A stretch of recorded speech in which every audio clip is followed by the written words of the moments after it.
The Regional COVID Communications Center presents TriState Strong, Getting to Zero.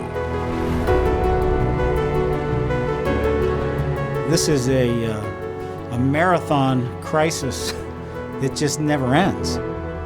I know there's a sense of COVID fatigue out there. Everybody is tired of staying away from everybody else. I mean, we knew this was coming. We knew that the winter was going to be the hardest time. We want to get to zero cases in our community, and there's so much we can do as individuals.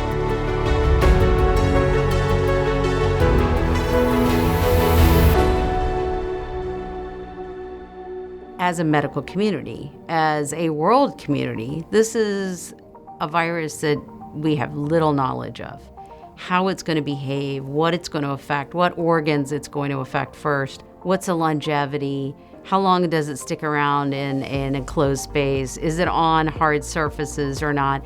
And, we can extrapolate information based on other viruses that we're familiar with that are similar coronaviruses.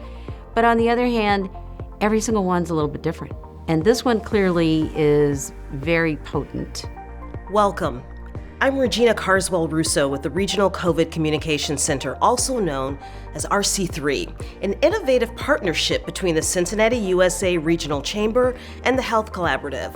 RC3 shares data-informed and conscientious messaging about COVID-19 prevention to help individuals and businesses make decisions in order to live, work, and play safely through the stages of this pandemic. In an extraordinary first-of-its-kind effort, several local media outlets have joined together, supported by P&G, the business community, our regional hospitals, and a cross-section of regional institutions and sectors, to broadcast and stream simultaneously real voices, real talk, on what we've all been through this past year and the things we can do to get through the most dangerous season of this pandemic, and that's the winter months ahead. Now, while you're watching, you may have some questions. We'll provide COVID-19 hotline numbers for Ohio, Kentucky, and Indiana, staffed right now with licensed nurses and infectious disease experts to take your calls, so get a pen. But first, the good news. Everyone can do something to get to zero.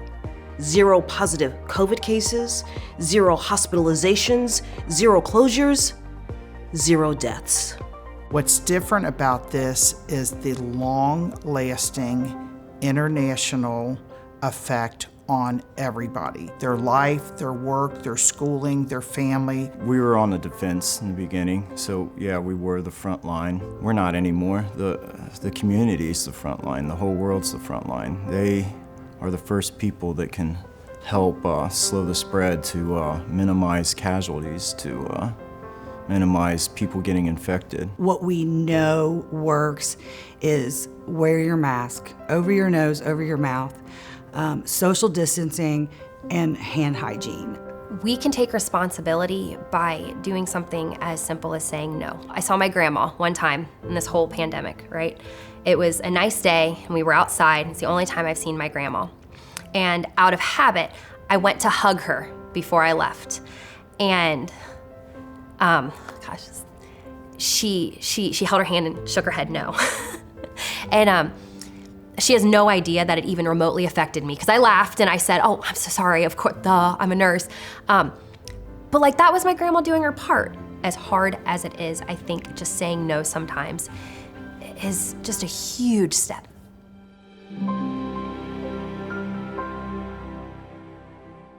Fact.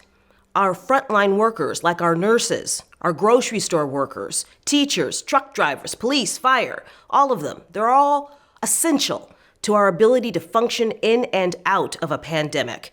Getting to zero keeps the community safe for them and keeps our businesses open. Coming up, One Westside iconic family business that shares what they need from us to stay open and stay safe.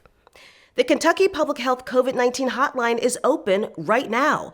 It's operated by healthcare professionals who can answer your questions and provide advice. The number is 1-800-722-5725. That's 1-800-722-5725. My family is healthy. I still have a job. Feels like we're going through a time where if you've got those two things, you're sort of ahead of the game. And so I count my blessings. Definitely, I have days when I'm anxious. I like to control things, I'll be honest about that. And this is a great, big, huge thing that I just can't control. And if you're from Cincinnati, you know opening day is a holiday, so postponing that means that it's serious. It sort of seemed like an inconvenience, not going out to restaurants, not seeing your friends. But then for me, and I think for so many others, it turned into great concern. Our trusted local anchors and reporters like Local 12's Kyle Inskeep, Bob Herzog, Paula Toti, and Sheila Gray share what many have felt and are feeling as they make the simplest of decisions every single day. And if you're an employer, you've had to make monumental decisions. So how is our business community managing? Well, for that, we turn to WCPO. I'm WCPO 9 News anchor Tanya O'Rourke. 3 Cincinnati companies, 3 stories of resilience in the face of a pandemic. WCPO 9 News reporter Dan Monk takes a look at the impact of COVID-19 through the eyes of 3 local business leaders who steered their companies past the train wreck that was 2020. Although P&G is a partner in tonight's show, WCPO 9 News independently produced this story. The first indication that there was some change coming was from a call that I got with our president and our Greater China organization. Procter and Gamble CEO David Taylor knew before most of us that 2020 would be different. Very end of January, early February, when people were supposed to return from Chinese New Year, he got a call from the government to not bring employees back. And at the same time, there were news reports of issues in Wuhan.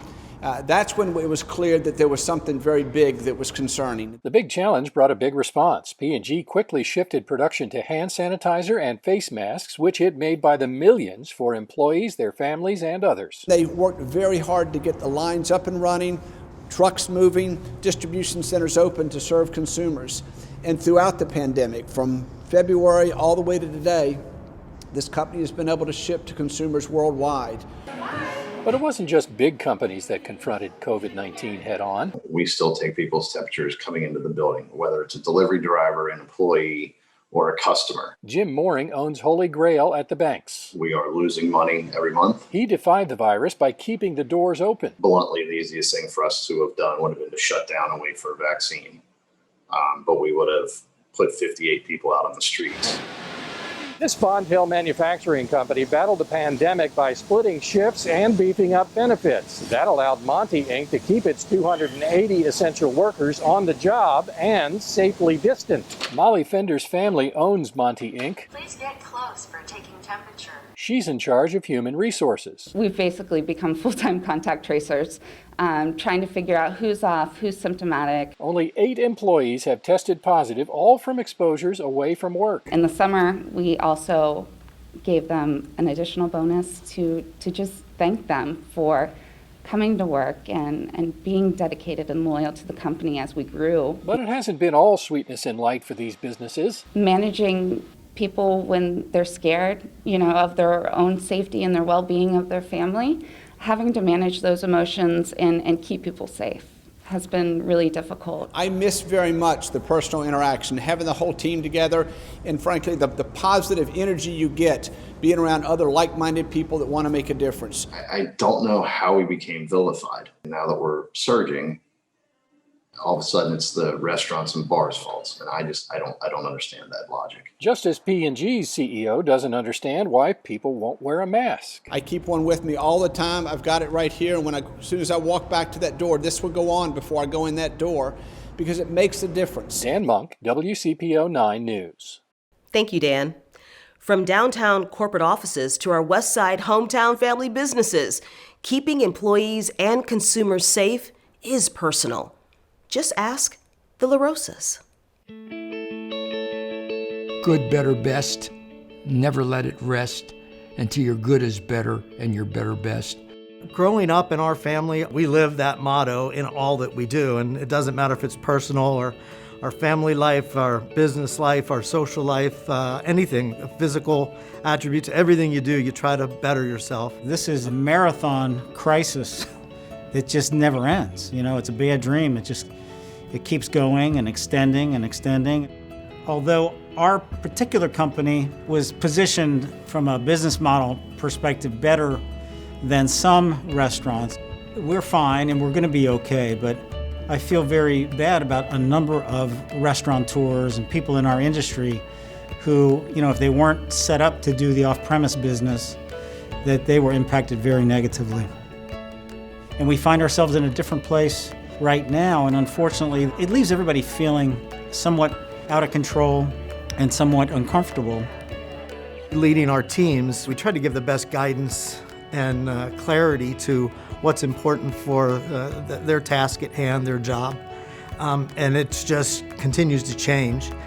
I have a chart on my wall in my office where on March the 11th, we sat down and in a very positive frame of mind, we said, what are the priorities for us right now as we face this crisis? And we discussed and identified a handful of priorities that have led us since the middle of March.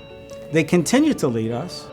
You think of what our medical professionals are dealing with in the front line, EMT and those very special people, frontline fire and police, what they're dealing with. And it's like, okay, don't feel sorry for yourself because there's others out there that have it a whole lot harder and more challenging. I keep the mask on, and the mask is a good reminder for me that as I go through my walk of life, I may be touching things that could have germs or bacteria or virus on them. So I keep hand sanitizer in my car, in my briefcase. I use it frequently. And these are the same things that we're doing in the restaurants for our team members because we don't want them to contract the virus. We don't want our guests to contract the virus. Everyone has to take personal responsibility, and we as a company, we have our marching orders, but as individuals, we need to look at what can I do? What can I do to help make a difference? And I think the thing that we've been trying to challenge and remind folks about is don't let fatigue set in.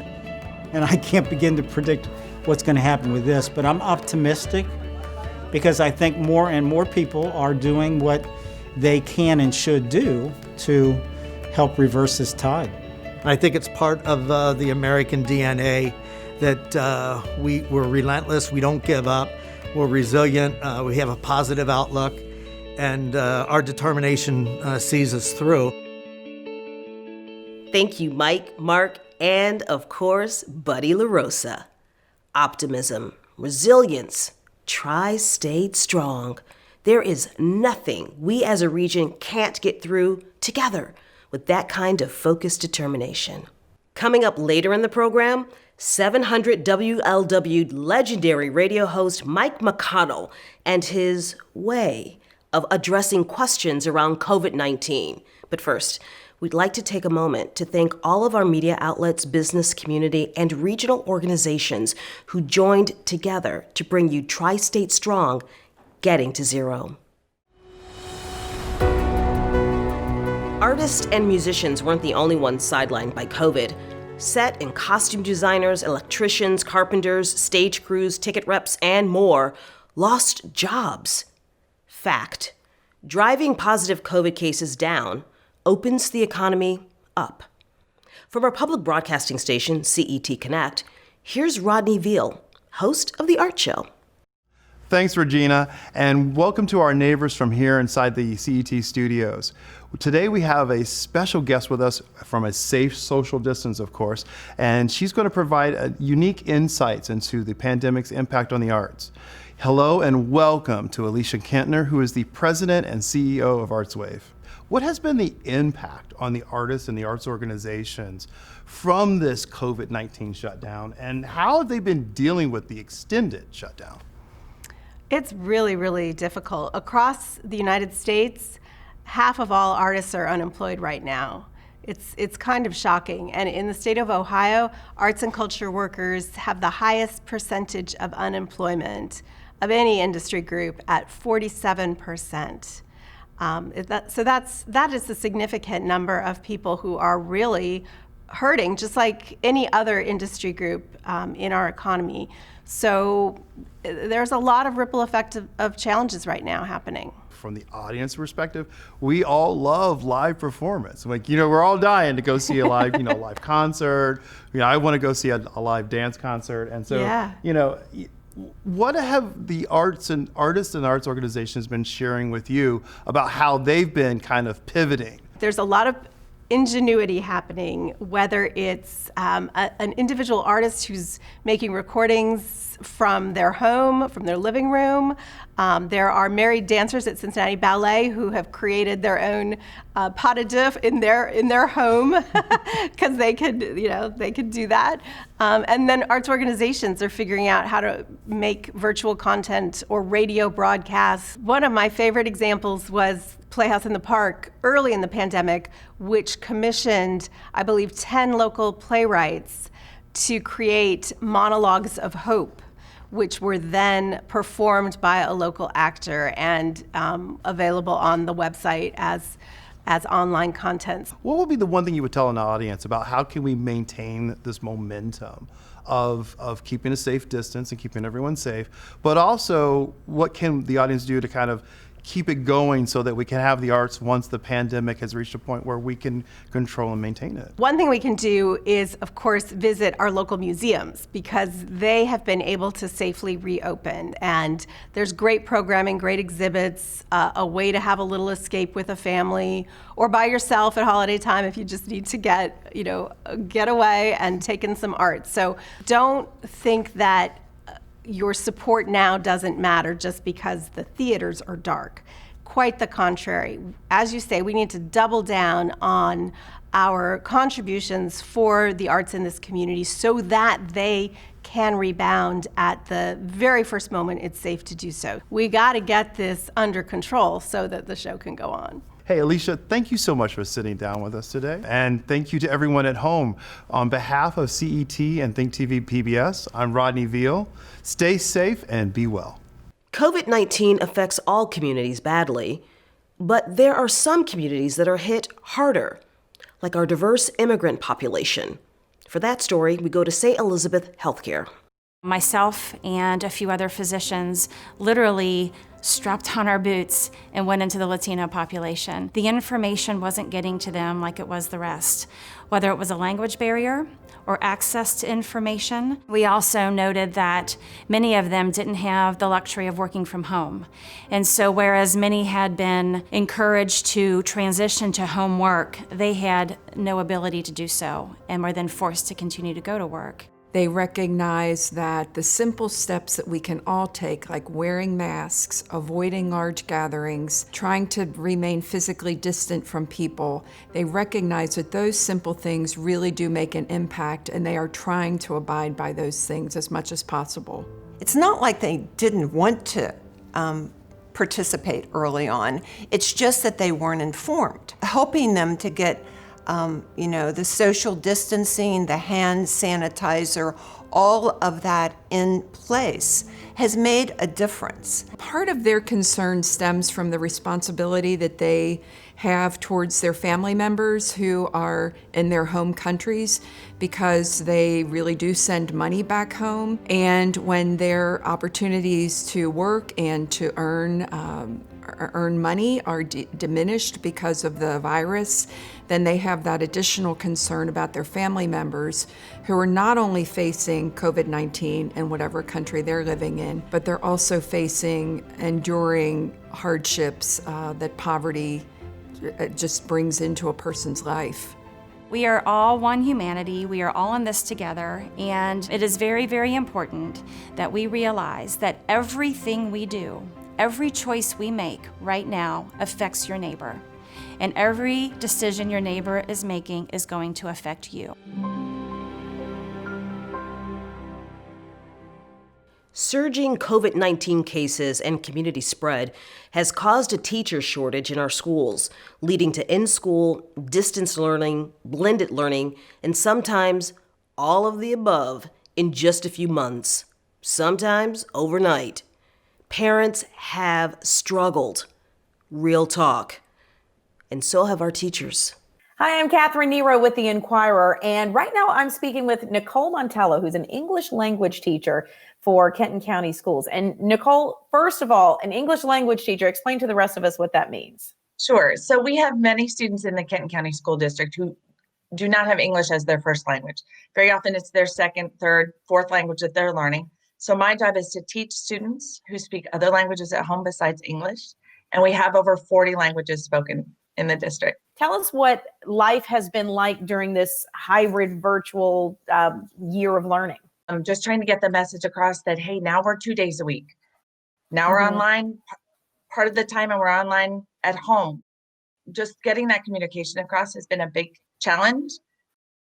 But we've also seen them be able to work on Wi-Fi situation. A lot of them don't have Wi-Fi at home, or they don't have technology at home. They might have dad's cell phone, but they have to wait for dad to get home from work in order to access their assignments online. Well, we appreciate all that you do and all the teachers as well. Doing the Lord's work, as I like to say. At the Cincinnati State Technical and Community College, and also throughout higher ed, had to adjust. We had to adjust to a period of uncertainty. About 70 to 80% of our courses are online. The others are in class, in person. Mostly these are skill-based courses. We really encourage our students to continue with their educational programs, but also recognize that they have to be safe. So we have classes on campus and we do require masks. We maintain social distancing. We also make sure that we've reduced the density of students on campus, and that's really pretty much true for all the higher ed institutions. I'm only on campus maybe 1 or 2 days a week. We're trying to decrease the density of people on campus, so I work at home, do more Zoom meetings and Zoom events. So it's different, but it's good. The next few months could be very tough. We want to be together, we want to celebrate with our families, but we need to look at new ways of doing that. I encourage people over the holidays to think of new ways of celebrating and being with family. My challenge to the community is to help us get to zero cases. We want to keep ourselves safe, but also every member of the community help keep others safe. I challenge you to wear your mask, to keep the distance, to control, to minimize large gatherings. There's so much we can do, so I challenge you all. Everyone can do something to help us get to zero. Try to spend more time doing things every day that are good for your body, like playing games, eating healthy food, laughing so hard your belly shakes, and getting plenty of sleep. Cincinnati Children's has created a series of animated short videos for young children on wearing masks, washing their hands, social distancing, and dealing with their feelings. These videos explain in the simplest, most understandable way how they can stay safe and do what they can to get to zero. Just go to Cincinnati Children's website to access all the videos with the kids. It's not accurate to say that children and teens don't really get sick from COVID. There absolutely are pediatric deaths from COVID. Where I think this comes from is that were a child versus an adult to become infected, the risk to the adult of becoming more sick is higher. The more we can prevent COVID, the better. By preventing COVID in kids, we will also prevent it from transmitting to older adults who certainly are at greater risk getting hospitalized and death from COVID. Can you imagine being a health reporter during the worst global public health crisis in 100 years? In a rare reporter-to-reporter interview, Cincinnati Inquirer's Catherine Nero, family forward reporter and host of Coffee Break, talks with her Inquirer colleague, health writer Ann Saker. Well, I mean, it goes without saying that these last several months have been unlike any other that any of us have experienced, literally in our lifetime. So they've been different. But let's talk about how this has changed how we do our jobs, specifically for you, a health writer. I like phone interviews. I like Zoom interviews, but there is nothing like sitting down across from somebody and having a deep conversation where you're looking into their eyes and you're listening to what their words mean. Mm-hmm. And that's been hard. That's been the hardest thing for me.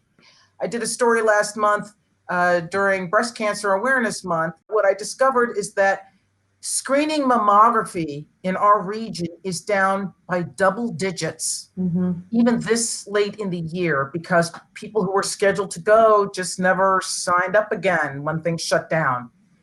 And as we know, downstream from that, we could see really scary levels of cancer incidents in our area because of this. So what will happen that doesn't have anything really to do with the virus, but has everything to do about the way we live together, that is the big story going forward. What hope have you seen in covering, everything from officials to regular folks in dealing with this? History of medicine in this region is littered with examples of how the healthcare systems just couldn't get along well enough. But they had to do it through this. As a matter of survival. And what will survive is this tremendous act of collaboration and cooperation that the regional medical systems have thrown into this. And that has been an impressive story. Maybe this is a starting point for something wonderful. My brothers and sisters in journalism across the board, no matter what they did or what they're covering or where they are, have been exceptional at their job. Every single one of them has rolled up their sleeves and done amazing work, no matter what it's been. Maybe there's hope of collaboration, of great journalism, great things ahead. Thank you, Catherine. Take care of yourself. Up next, protecting your mental health in the months ahead in this pandemic. And an iconic radio personality does not hold back about COVID in the Black community. But first, the Ohio Department of Health COVID hotline is open 7 days a week from 9 a.m. to 8 p.m., staffed with licensed nurses and infectious disease experts. They're available to answer all of your COVID-19 questions. Just call 1-833-427-5634 or 1-833-4-ASK-ODH. We promised you real talk from real voices. Local 12's Liz Bonus reports on the emotional toll that has gripped 1 in 5 adults. But first, her colleague, anchor Sheila Gray, shares in her words the weight of this pandemic that many of us are feeling. I had to get some help. And not just because of the grief of not seeing people in my family or not seeing my friends. It's from being immersed in the COVID news as some of us have been. And, in our jobs, we're not able to turn it off. Being on the air several hours a day, working hard to make sure that we know everything we can to help our viewers understand the crisis.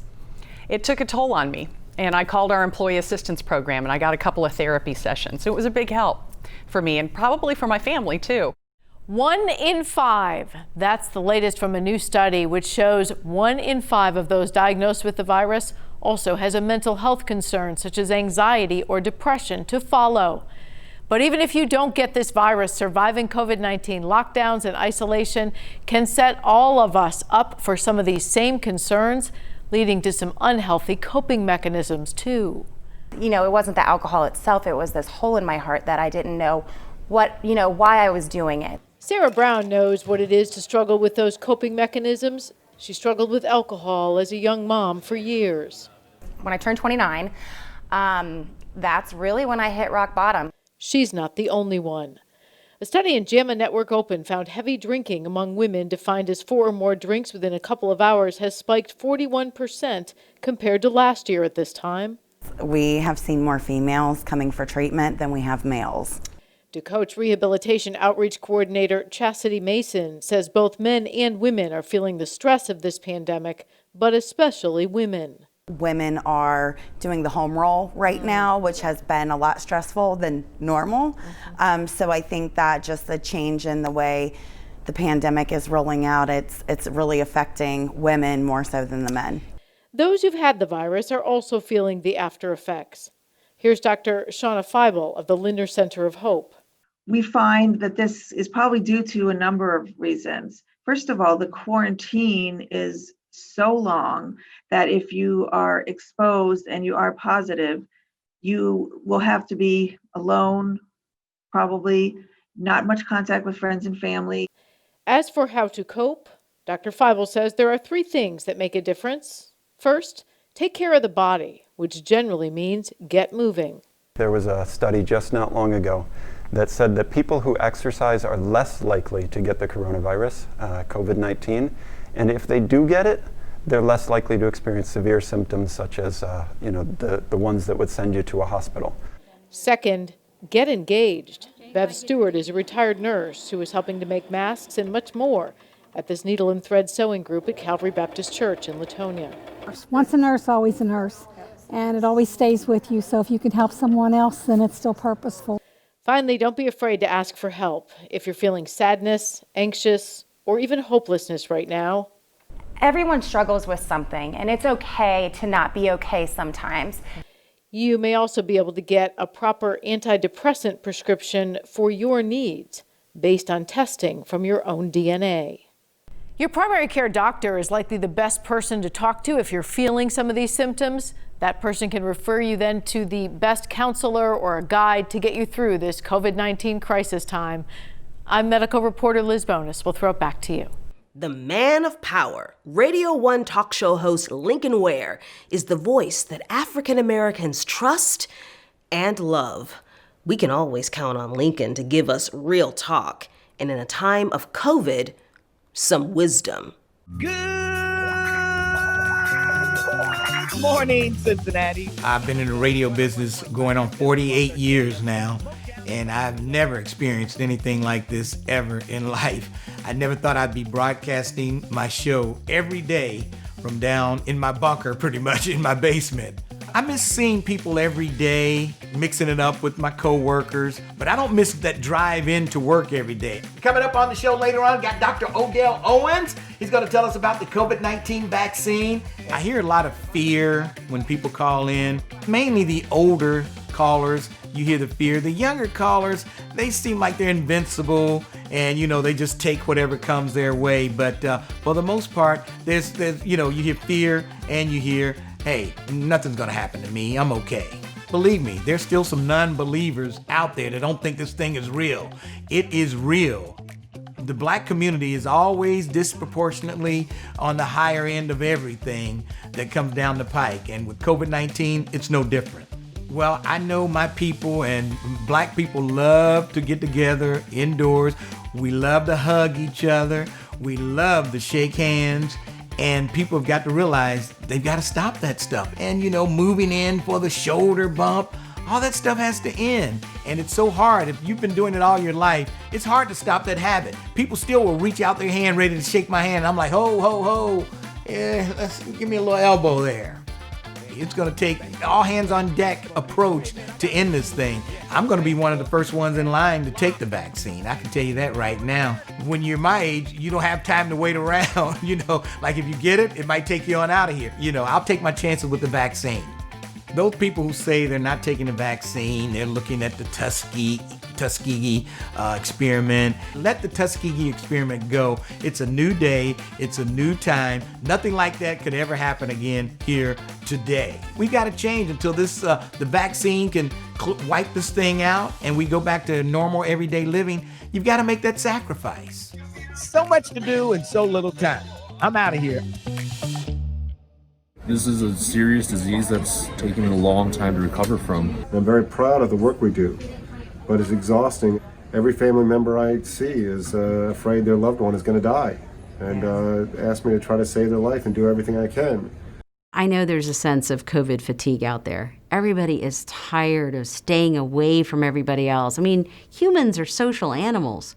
We need each other. We need those hugs that we can't do right now. Could you ever imagine watching a Major League Baseball game and the stadium is filled with cardboard cutouts? Yes, heartbreaking. We want baseball.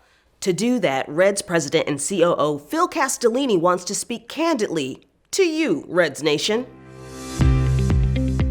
It was a Greek tragedy not to be able to have fans in the stands. MLB did a great job of creating the protocols.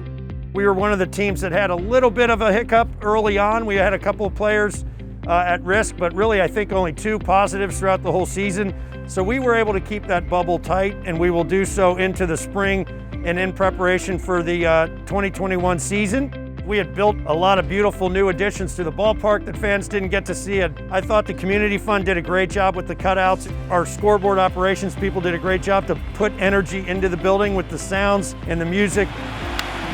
Our grounds crew, who sat right here and made all the great noise throughout the game, cheering the players on. I hear them every single time I go out there and pitch. Our grounds crew are second to none. They're the best in the game.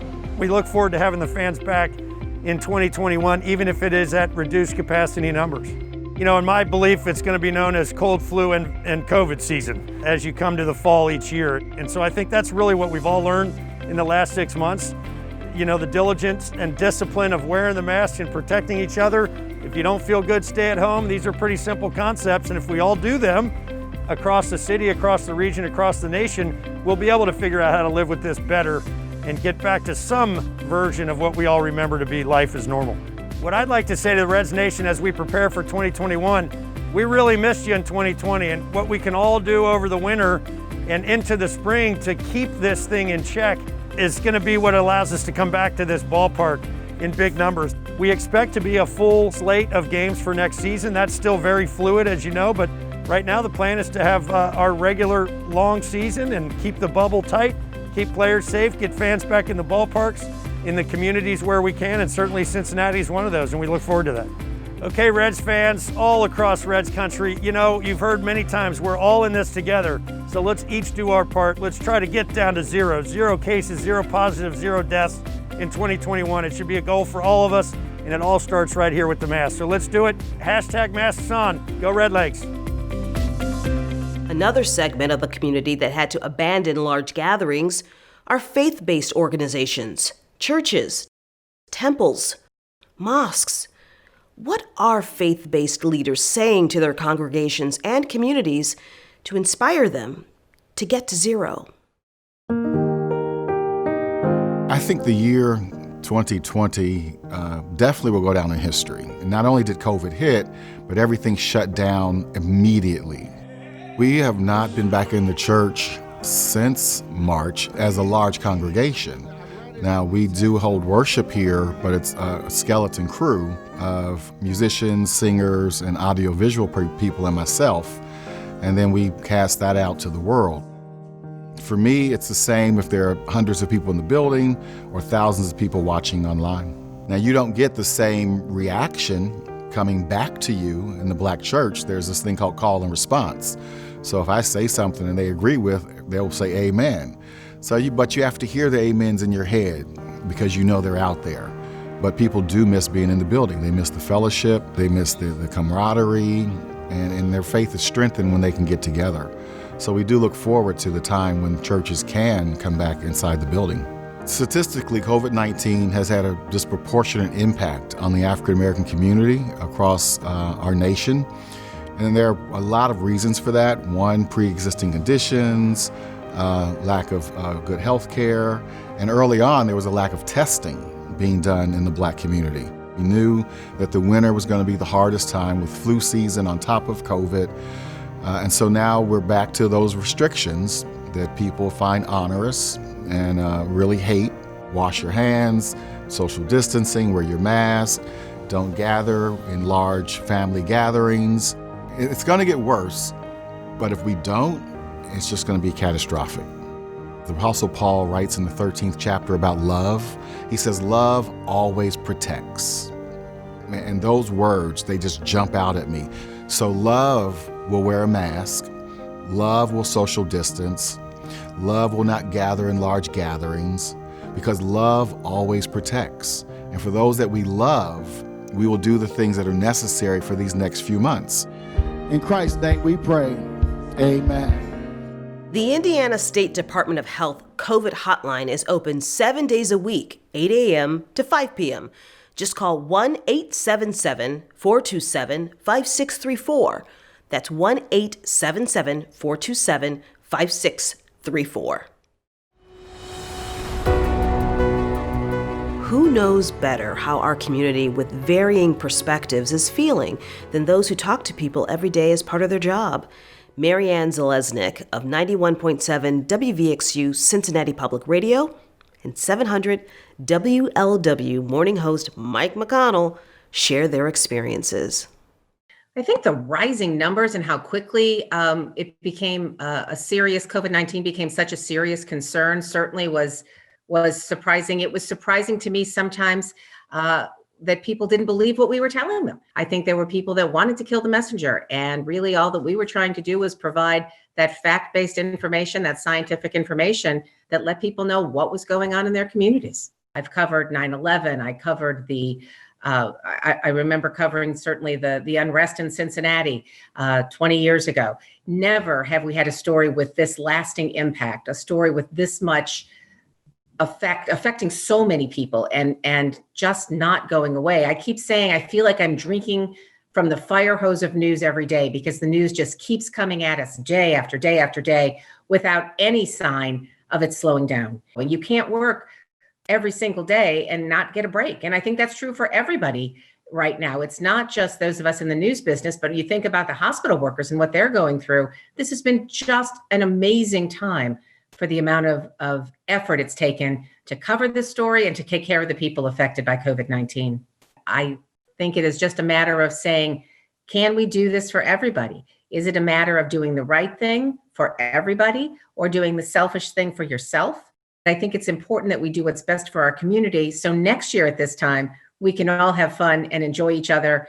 Hopefully by next year at this time, I would hope, and enjoy everybody and see people and do all the things we want to do and not look back and say, I wish I would have done more. I wish I would have tried harder. I wish I would have listened more.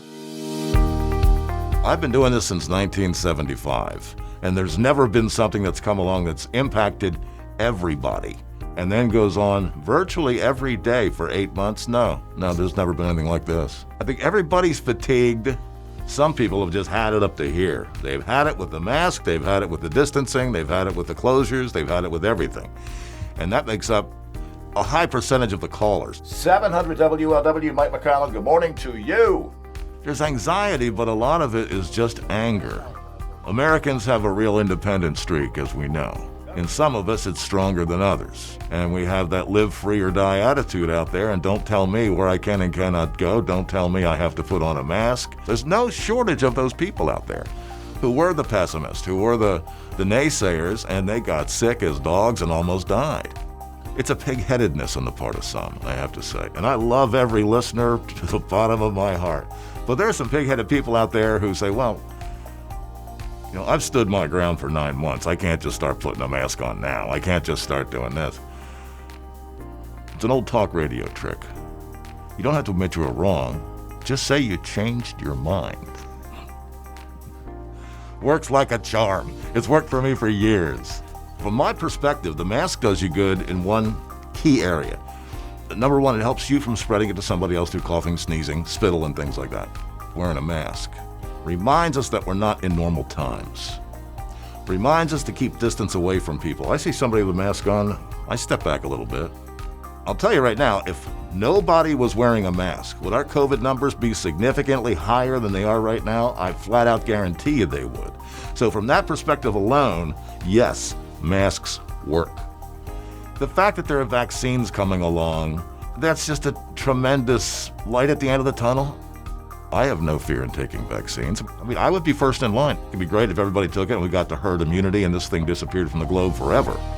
This is a brand new vaccine. They're using brand new techniques, but they're not going to put it out there if it isn't safe. The response to vaccines is really different in different parts of the country. And I'm not sure why that is. But I will tell you as a physician, as the county coroner, that this is a vaccine that needs to be taken by the majority of the people so that we can protect each other. When Procter and Gamble supported the regional Masks On campaign, they included the real voices of 2 COVID survivors who were also interviewed by Radio 1's Lincoln Ware. When I interviewed Kenyatta back in July for the Mask On campaign, I couldn't believe some of the things he was telling me. He was talking like a defeated man. This virus really got to him. His breathing was uneasy, and I never heard him talk like he was afraid. He was scared. My name is Kenyatta Smith. I go by the moniker of DJ Vader. I am here to talk to you about COVID-19 and what it felt like to have it. I remember not being able to take a deep breath. At the very worst, I didn't think I was gonna make it to the next day. In the Black community, we need to understand that this is real. I understand that you wanna be around your friends, you wanna be around your family, you wanna be sociable. You don't want this. Trust me, you do not want this. So I'm asking you to mask on for you and definitely mask on for us.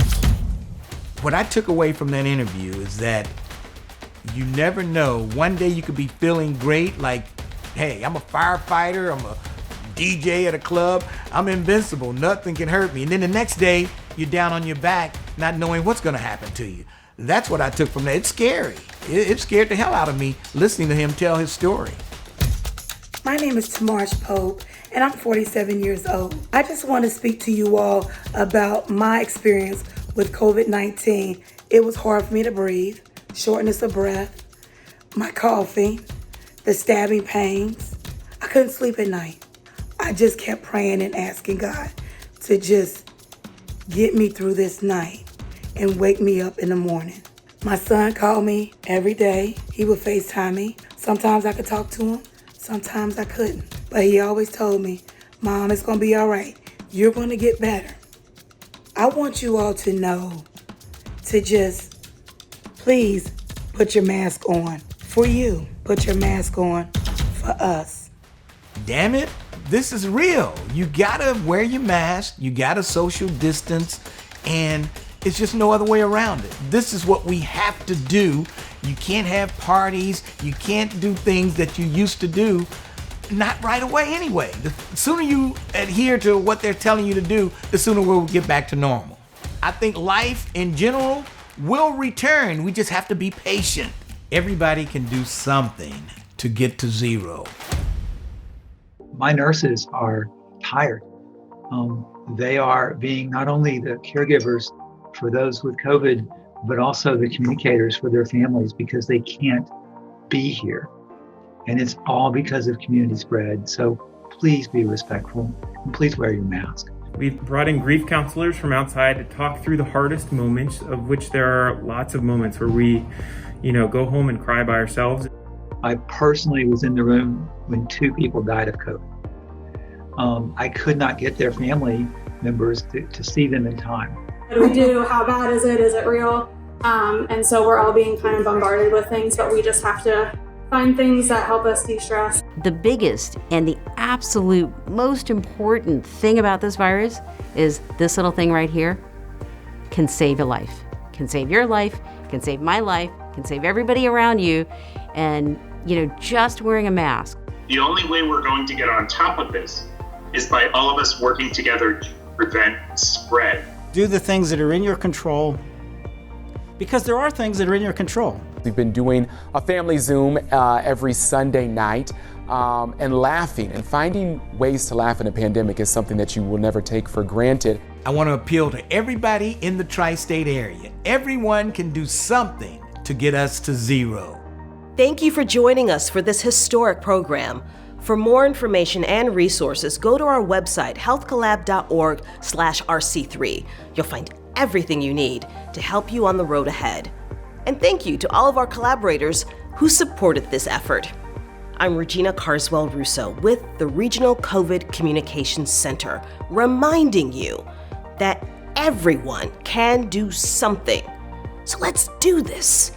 Let's get to zero right now.